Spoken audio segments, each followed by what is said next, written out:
சீர்மங்கலம் பொழியுந் தெண்டிரை நீர் கடல் புடைசூழ். கடல் சூழ்ந்த இந்த புனித மண்ணில் இறைவனின் அருள் மங்களமாகப் பொழிகிறது.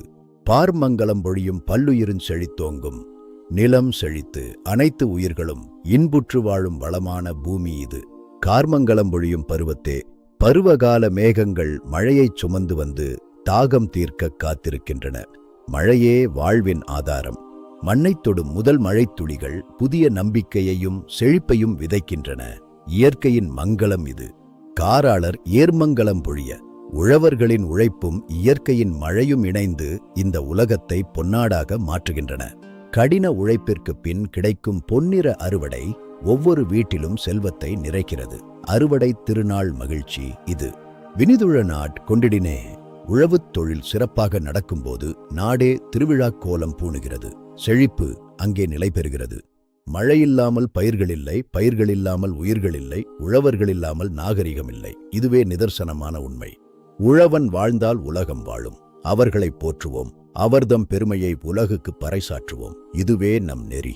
நீர்விழா கொள வளர்ந்த நிலமெல்லாம் தம்முடைய தண்ணீரின் வரவால் நிலம் செழித்து வளம் பெருகும் போதுதான் ஒரு நாடு உண்மையான மகிழ்ச்சியை பெறுகிறது. சீர்விழா கொளவிளக்குன் திருவிழா பெருக்காளர். உழவர்கள் உருவாக்கும் செழிப்பே ஒரு நாட்டின் உண்மையான திருவிழா. வளம் இருப்பின் கொண்டாட்டம் நிலைக்கும். ஏர்விழா கொளி நன்றி. நிலத்தின் உண்மையான பெருமை ஏர் பிடித்து உழுவதில்தான் இருக்கிறது. போர் செய்வதால் மட்டும் ஒரு நாடு சிறப்படையாது. எருள் கரிதேர் மாப்படையார். யானைப்படையும் தேர்ப்படையும் கொண்ட வேந்தர்களாக இருந்தாலும் வயல்வெளிகள் செழிக்காவிட்டால் அவர்கள் எதையும் சாதிக்க முடியாது. போர் விழா காவமாட்டார். பசி ஆறாத நாட்டில் போர் வெற்றி கொண்டாட்டங்கள் வெறும் வெற்றொலியாகவே முடியும். உழவே வெற்றியின் அடிப்படை. வீரமும் அதிகாரமும் காலத்தால் மறையலாம். ஆனால் உயிர்களை காக்கும் உழவுத் தொழில் என்றென்றும் நிலைத்து நிற்கும். நண்பர்களே, உண்மையான வேந்தர்கள் யார்? ஆயுதம் ஏந்தி போர் புரிபவர்களா? இல்லை, மண்ணை பொன்னாக்கி மக்கள் பசி போக்குபவர்களே உண்மையான போர்வேந்தர்கள். போர்வேந்தரானோரே உழவர்தான் நாட்டின் உண்மையான வீரர். அவர்கள் வாழ்ந்தால் உலகம் வாழும். இதுவே நம் தமிழர் அறம். குடையாளு முடிவேந்தர், கொலையானை, தேர்ப்புரவி, படையாளும் இவை நான்கும் ஒரு நாட்டின் பலம் அதன் படைகளிடம் இருப்பதாக உலகம் நினைக்கிறது. படைத்துடைய ராணா அலேன் 4 பெரும் படைகளை கொண்டிருந்தாலும் ஒரு மன்னனின் உண்மையான வலிமை எங்கே இருக்கிறது? மடைவாளை வரும்பொன்னி வளநாடர். பொன்னி நதி பாயும் இந்த செழிப்பான தேசத்தில் உழவர்களே உண்மையான பாதுகாவலர்கள். தங்கள் அலப்படைவாளை கொண்டன்றி அவர்களின் வாழ் உழும் ஏர், அவர்களின் படை விளையும் வயல், அவர்கள் தரும் உணவே உண்மையான வெற்றி. உணவில்லாமல் படைகளால் பிழைக்க முடியுமா? உழவர்கள் இல்லாமல் மன்னர்கள் ஆட்சி செய்ய முடியுமா? பசிதான் மிகப்பெரிய எதிரி. மன்னர்கள் எதிரிகளை வீழ்த்தலாம், ஆனால் உழவர் ஒருவரே உலகை பிடித்துள்ள பசியை போக்க வல்லவர். அவனே நிஜமான வீரன். பகையறுக்க மாட்டாரே. உழவன் இல்லை என்றால் பகைவனை வெல்லும் வலிமையே யாருக்கும் இருக்காது. உழவனே நாட்டின் நீற்றோனும் மலரோனும் நெடியோனும். இவர்கள் மூவராலும் தான் உலகம் நிலை பெறுமா? அல்லது ஒரு சாதாரண உழவனின் கலப்பையாலா உலகம் தாங்கப்படுகிறது? நீற்றோன் சிவபெருமான். படைப்பு, காப்பு, அழிவு இவையெல்லாம் தெய்வங்களின் அதிகாரம் என நம்புகிறோம். மலரோன் பிரம்மா. இவர்களே இந்த உலகத்தின் தோற்றத்திற்கு காரணமாக சொல்லப்படுகிறார்கள். நெடியோன் திருமால்.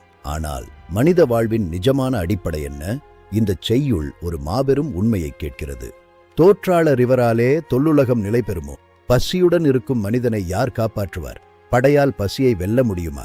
மாற்றாக காவேரி வளநாடர் உழுங்கலப்பை. அந்த கலப்பைதான் இந்த உலகத்தின் உண்மையான ஆயுதம். கலப்பை மண்ணை கிழிக்கிறது, ஆனால் அது உயிரை உருவாக்குகிறது. அதுவே இந்த உலகத்தை தாங்கும் ஊற்றாணி. ஊற்றாணி உளதாயின் உலகு நிலை குலையாதே. கலப்பை மண்ணில் இருந்தால் உலகம் நிலை பெறும். உழவன் இருந்தால் உலகம் இருக்கும். தெய்வங்கள் உலகை படைத்திருக்கலாம், ஆனால் உழவன்தான் உலகை உயிரோடு வைத்திருக்கிறான். உழவே அனைத்திற்கும் அடிப்படை. உழவில்லாமல் உலகில்லை. இந்த பெரிய உண்மையை போற்றுவோம். இதுவே நம் தமிழர் நெறி. ஓம் சாந்தி. வாழினான் மறையோர்கள் வளர்க்கின்ற வேள்விகளும் 4 மறைகளை ஓதி வளர்க்கும் வேள்வி தீயே நம் ஆன்மீகத்தின் தொடக்கம். வாழியால் உலகளிக்கும் அடல்வேந்தர் பெருந்திருவும். உலகையே ஒரு குடையின் கீழ் ஆளும் மன்னர்களின் செல்வமும் அதிகாரமும் வியக்கத்தக்கவை. ஊழிபேரினும் பேரா உரையுடைய பெருக்காளர். காலங்கள் கடந்தாலும் அழியாத புகழும் அறம் பேசும் உரைகளுமே ஒரு நாட்டின் பெருமை. வேள்வியும் வீரமும் புகழும் உயர்ந்தவைதான். ஆனால் இவை அனைத்தும் நிலைபெற ஆதாரமாக இருப்பது எது? இதோ பாருங்கள். மேழியால் விளைவதல்லால் ஏர் பிடித்து உழும் உழவனின் உழைப்பால் விளையும் பயிரே இந்த உலகை வாழ வைக்கும் ஒரே மருந்து. மண்ணிலிருந்து உயிரை பிறப்பிக்கும் வித்தை உழவனுக்கு மட்டுமே தெரியும். அவன் ஒருவனே உலகிற்கு உணவளிக்கும் கடவுள். நண்பர்களே, அறுவடை இல்லையெனில் வேள்விகள் நடக்காது, மன்னர்கள் ஆள முடியாது, புகழும் நிலைக்காது. உழவே அனைத்திற்கும் அடிப்படை. உழவில்லாமல் உலகில்லை. உழவர்தான் இந்த உலகின் அச்சாணி. அவர்களை போற்றுவோம், பாதுகாப்போம். இதுவே நம் தமிழர் நெறி. இருளை அகற்றுவது சூரியனா அல்லது உழவனா? ஒரு நிமிடம் சிந்தித்துப் பாருங்கள். இருள் விலகும் இந்த தருணத்தில் ஒரு மாபெரும் உண்மை ஒளிந்து கொண்டிருக்கிறது. உரையேற்ற செங்கதிரோன், ஒளிநெடுந்தேர் பூண்ட நுகம். சூரியன் தன் ஒளித்தேரில் ஏறி வருகிறான். சூரியன் உதிக்கிறான், கடலுலகில் செறிந்திருளை அகற்றுகிறான். ஒளி வந்தால் இருள் ஓடும். இயற்கையின் இந்த அற்புதம் ஒவ்வொரு நாளும் இந்த உலகை புதுப்பிக்கிறது. இது பகலின் ஒளி. ஆனால் இந்த உலகத்தில் பசி என்ற இருளை யார் அகற்றுகிறார்கள்? அந்த ஒளி எங்கிருந்து வருகிறது? விரையேற்ற விருநிலத்தோர் நெருமையோடு வீழாமே. விடியும் முன்னே எழுந்து வயலுக்குச் செல்லும் உழவன் அவன். உழவன் மண்ணை கிழிக்கிறான், ஆனால் அவன் அழிப்பவன் அல்ல, உயிரை உருவாக்குபவன். அவனது ஒவ்வொரு அடியும் ஒரு வரம். மண்ணின் ஆழத்திலிருந்து பச்சை பயிரை பிறப்பிக்கும் வித்தை உழவனுக்கு மட்டுமே தெரிந்த ரகசியம். கரையேற்றும் நுகமன்றோ, காராளர் உழுநுகமே. உழவனின் அந்த நுகமே இந்த உலகத்தை வறுமையிலிருந்து கரையேற்றுகிறது. சூரியன் இருளை அகற்றுகிறான், உழவன் பசியை அகற்றுகிறான். இருவரும் இருவேறு விதமான ஒளியை தருகிறார்கள். உழவனின் வியர்வை துளிகளே இந்த பயிர்களை பொன்னாக மாற்றுகின்றன. அவனது உழைப்பே நாட்டின் செல்வம்.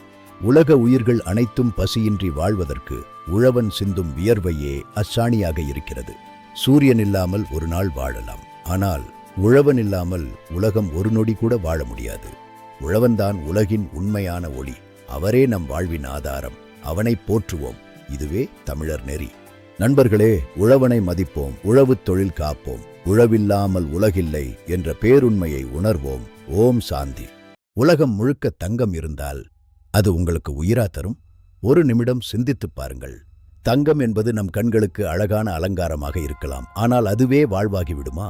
வளைத்ததிரை கடல் சூழ்ந்த வையகத்தோர் எல்லார்க்கும் துளைத்த துளை பசும்பொன்னின் அணிகிடங்கு. தங்கம் எங்கும் குவிந்து கிடக்கலாம், ஆனால் தங்கம் எத்தனை குவிந்தாலும் அது ஒரு மனிதனின் பசியை போக்குமா?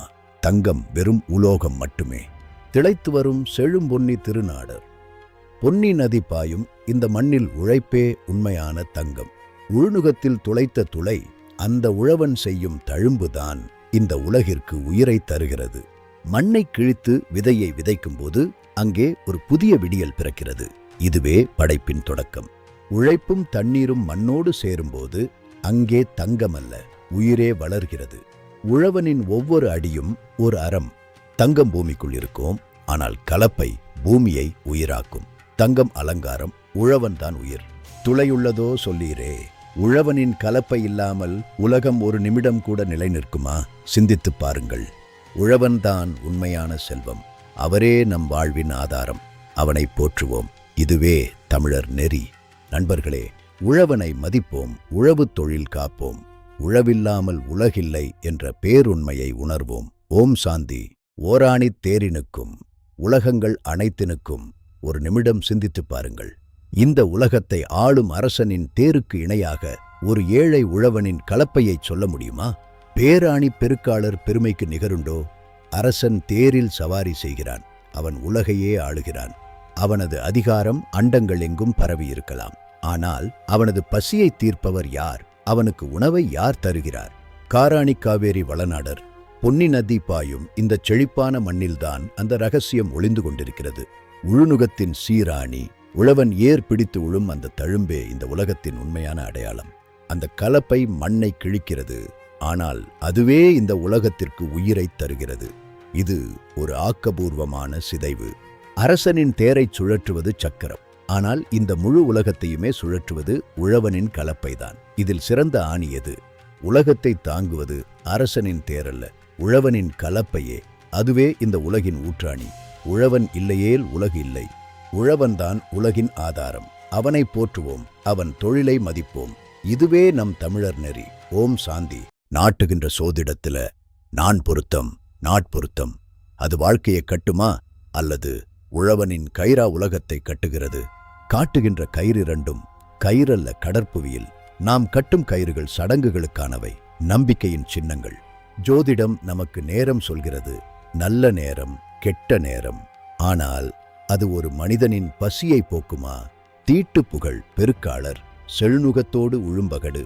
இதோ பாருங்கள் உண்மையான கயிறு எங்கே இருக்கிறது என்று. இந்த கயிறு மண்ணை உழைக்கிறது, விதையை விதைக்கிறது, உயிரை உருவாக்குகிறது. இதுவே வாழ்வின் பிணைப்பு. அந்த கயிற்றின் விசையில்தான் ஏர் நகர்கிறது. ஏர் நகர்ந்தால்தான் பயிர் வளர்கிறது. பயிர் வளர்ந்தால்தான் உலகு வாழ்கிறது. ஒரு கயிறு சடங்குக்காக, ஒரு கயிறு வாழ்க்கைக்காக. ஒன்று நம்பிக்கையை தருகிறது, மற்றொன்று அந்த நம்பிக்கைக்கு உயிரூட்டுகிறது. பூட்டுகின்ற கயிறிரண்டும் புவி மகன்மங்கல கயிறே. அந்த உழவன் பூட்டும் கயிறுதான் பூமி தாயின் மங்கள நாண். உலகத்தை கட்டி தாங்குவது சோதிடத்தின் கயிறல்ல, உழவனின் கலப்பையை இழுக்கும் அந்த திருக்கயிறுதான். உழவன்தான் உலகின் ஆதாரம். அவனே இந்த பூமியின் அச்சாணி. அவனை போற்றுவோம். இதுவே தமிழர் நெறி. தடுத்த நெடுவரையாலும் தடவரைகள் எட்டாலும் உடுத்த திரைக்கடலாலும் உலகம் நிலை நிற்குமா? மலைகள் உலகை தாங்குகிறதா? கடல்கள் உலகை காக்கிறதா? உலகினிலை வலியாமோ? எவை இந்த பூமியின் அஸ்திவாரம்? பிரபஞ்சத்தின் சக்திகளா இந்த உலகத்தை தாங்கி பிடிக்கின்றன? நிச்சயமாக இல்லை. ஒரு பெரும் உண்மை இதற்கப்பால் மறைந்திருக்கிறது. எடுத்த புகழ் பெருக்காளர் 7 நுகத்தோடு இணைப்பகடு. அந்த தோடை தளர்ந்தால் மண் உழையாது, விதை விழாது. உழவனின் உழைப்புதான் இந்த உலகத்தின் உண்மையான அஸ்திவாரம். அவர் நிலத்தை சீராக்காவிட்டால் இந்த உலகம் என்னவாகும்?